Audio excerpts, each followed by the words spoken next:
चाय वाले का जादू। किसी गांव में अमन नाम का एक लड़का रहा करता था। वो अपनी माँ मुरली देवी के साथ रहता था। अमन की माँ मुरली देवी को बुढ़ापे के चलते एक बीमारी हो गई थी, जिस वजह से उसको पैरों में अक्सर दर्द होता था और वो बिल्कुल भी चल नहीं पाती थी। अमन अपनी माँ की ऐसी हालत देखकर बहुत दुखी रहता था। वह अपनी माँ को बहुत सारे डॉक्टर के पास लेके गया था, पर उसे कहीं से भी कुछ अच्छी खबर नहीं मिली। कोई भी डॉक्टर उसकी माँ की हालत में जरा भी सुधार नहीं कर पाया। तो अब तो मुरली देवी को भी लगने लगा था कि अब उसके पैर खराब हो गए हैं, उनमें अब जान नहीं बची है। पर अमन अपनी माँ को ठीक करना चाहता था। माँ, मैं दिल्ली शहर में जा रहा हूँ। मैंने सुना है दिल्ली ऐसा एक शहर है जहाँ पर हर बीमारी का इलाज होता है। वहाँ पर बड़े बड़े अस्पताल बने हुए हैं, उनमें बहुत सी सुविधाएं भी है। इसलिए मैं दिल्ली जा रहा हूँ ये देखने की क्या सच में वहाँ के डॉक्टर तुम्हारा इलाज कर पाएंगे। अगर मैं तुम्हें वहाँ अभी ले गया और फिर कुछ भी नहीं हुआ तो तुम भी थक जाओगी, और माँ, तुम्हें आने जाने में जो कष्ट झेलना पड़ेगा वो अलग। इसलिए मैं पहले वहाँ जाकर अस्पताल देखता हूँ कि क्या सच में वहाँ के अस्पताल इस काबिल भी है या नहीं, जितना मैंने वहाँ के अस्पतालों का नाम सुना है। बेटा, तो वहाँ जाकर भी परेशान हो जाएगा।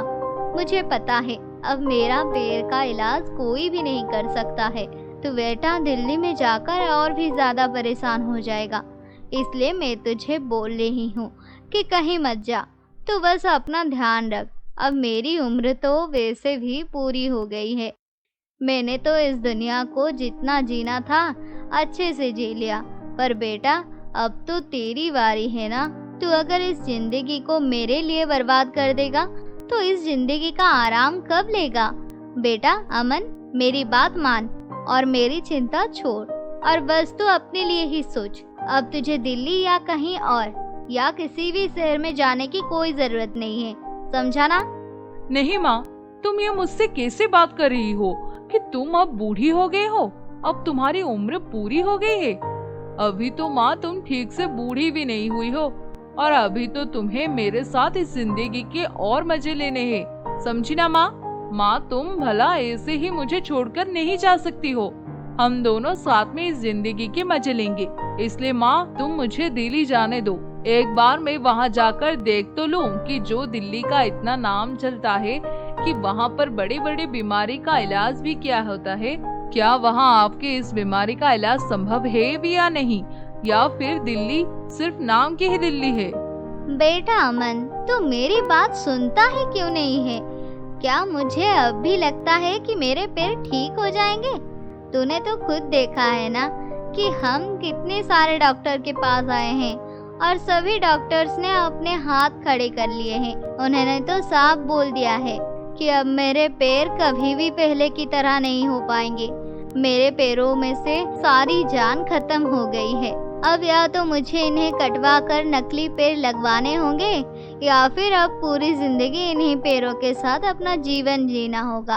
अब तू ही बता बेटा अमन, तूने भी तो डॉक्टर की बातें सुनी थी ना, तो क्या तुझे अब भी लगता है कि कुछ हो जाएगा मेरे पैरों का? बेटा, अब अगर कुछ कर सकता है तो सिर्फ एक ही कर सकता है, और वो खुद भगवान है। अगर वो चाहे तो मेरे पैरों को ठीक कर सकता है, वरना इस धरती पर मुझे तो नहीं लगता है कि कोई मेरे पैर ठीक कर देगा। माँ, आप यकीन करो या ना करो, पर मुझे एक बार दिल्ली जाकर उन अस्पताल को देखना है और उन सभी डॉक्टर से मिलकर आपकी बीमारी के बारे में बताकर आपके इलाज के बारे में जानना है।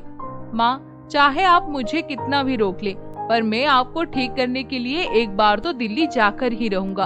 आपको अपनी जरा भी फिक्र नहीं है ना? पर मुझे तो है ना। आपने मुझे जन्म दिया है माँ, और मेरा इतना ख्याल रखा। अब मेरा फर्ज है कि आपका ख्याल मैं अच्छे से रखूं। और ऐसा कहकर अमन अगले दिन अपनी माँ के इलाज के लिए दिल्ली के लिए निकल जाता है। वो दिल्ली जाकर देखता है कि सच में वहाँ पर कितने बड़े बड़े अस्पताल बने हुए हैं। वो उन अस्पतालों में जाकर देखता है। अंदर जाकर वो डॉक्टर से मिलने की कोशिश करता है, पर उससे नाकामी ही हाथ लगती है। अमन के पास रहने के लिए जगह भी नहीं थी और दिल्ली में आए हुए अमन को 1 हफ्ता हो गया था। अब अमन के पैसे भी खत्म हो चुके थे। अमन ज्यादा पढ़ा लिखा भी नहीं था। इस वजह से अमन कोई काम तलाश करने लगा। वो बहुत जगह काम तलाश किया, पर उसे कहीं काम नहीं मिला। फिर एक दिन अमन एक चाय की दुकान पर काम के लिए पूछता है और अमन को चाय की दुकान पर काम मिल जाता है। अमन अब चाय बेचकर पैसे जोड़ रहा था और पूरा दिन चाय की दुकान पर रहता था और शाम को एक किराए के घर में रहता था। अब मुझे जल्दी ही डॉक्टर से मिलना होगा। मुझे दिल्ली आए हुए बहुत ज्यादा समय हो गया है। अब तो मुझे किसी भी तरह इन डॉक्टर से मिलकर माँ के इलाज के बारे में पूछना होगा। ऐसा कहकर अमन फिर से अस्पताल में जाता है और उन सभी डॉक्टर से मिलने की कोशिश करता है। इस बार अमन उन डॉक्टर से अपनी माँ के इलाज के बारे में पूछने लगता है। डॉक्टर उसे कहते हैं कि अपनी माँ को अस्पताल लेके आओ, इसका इलाज हो जाएगा। ये सुनकर अमन उसी दिन गांव के लिए निकल जाता है और अपनी माँ को लेकर आता है।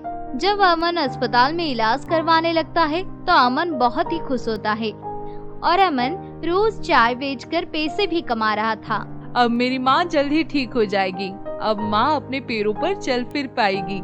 माँ को कितना अच्छा लगेगा। और फिर इलाज होते होते 2 महीने बीत जाते हैं, पर कोई फर्क नहीं लगता। बेटा अमन, मैंने तुझे कहा था ना कि अब मेरे पैरों का इलाज कहीं भी नहीं हो सकता है, तो समझता क्यों नहीं है? चल हम वापस गांव चलते हैं। अमन माँ की ये बात सुनकर उदास हो जाता है और अगले दिन अपनी चाय की दुकान पर जब चाय बेच रहा था तो देखा कि सामने की एक पेड़ के नीचे ज्ञानी ऋषि बैठे हैं। लोगों ने वहाँ पर भीड़ जमा कर रखी है और ऋषि जी सबका इलाज सिर्फ छूने मात्र से कर रहे हैं। अमन उनके पास जाता है और उनसे कहता है, हे ऋषि जी, क्या आप अपना ये जादू मुझे भी सिखाएंगे? मुझे भी ये जादू सीखना है ऋषि जी। बेटा, ये कोई जादू नहीं है, ये तो मेरे वर्षों से ग्रहण की गई शिक्षा है। ये सब विज्ञान है मेरे बच्चे। इसे सीखने के लिए तुम्हें बहुत समय लगेगा और कड़ी मेहनत भी लगेगी। हे ऋषि, मैं सब कुछ सहने के लिए तैयार हूँ, चाहे कितना भी समय लग जाए, चाहे मुझे कितनी ही मेहनत क्यों ना लगे, मैं सीखूंगा। ऐसे कहकर वो ऋषि जी अमन को अपनी शिक्षा बांटने लगते हैं और 1 साल में ही अमन को पूरी तरह से सब कुछ सिखा देते हैं। अमन अब कुशल पंचकर्म रोग निवारक बन गया था। अमन सबसे पहले अपनी माँ का इलाज करता है। अमन अपनी माँ का इलाज करने से सफल भी रहता है। अमन की माँ ये देखकर बहुत चौंक जाती है। अमन बेटा, तुमने मेरे पैरों को कैसे ठीक कर दिया? जो काम बड़े बड़े डॉक्टर नहीं कर पाए वो तुमने कर दिखाया बेटा। माँ, दरअसल मैंने एक ऋषि से पंचकर्म रोग निवारक की कला को ग्रहण किया था। वो बहुत बड़े पंचकर्म ऋषि है माँ।